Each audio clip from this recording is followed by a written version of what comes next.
Moving right along, this is question number 5 for Math 53 Unit 1 practice test. It's another substitution problem, and we've got x squared minus y minus z, where x is -2, y is 3, and z is -6. So what we're going to do is substitute these numbers for these terms. Okay, we're going to rewrite this over here. Okay, so got a different color. So x is -2, so we have -2 squared minus y is 3, minus 3, and then we have, we're subtracting z minus z, and z is -6.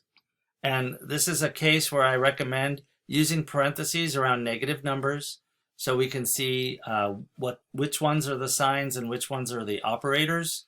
So we have 2 subtraction operations and 1 exponent, 1 multiplication, right?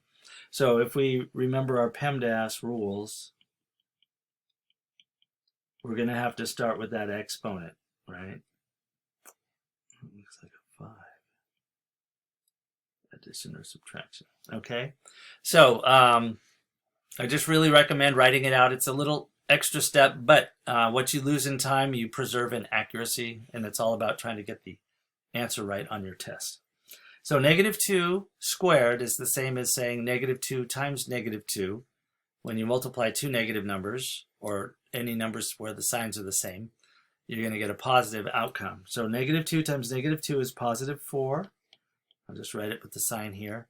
And then I'm going to rewrite the problem, -3 minus -6. And now all we have are 2 subtraction operations. And so we're going to go left to right. We have 4 minus 3, which gives us 1. And then that's subtracting -6.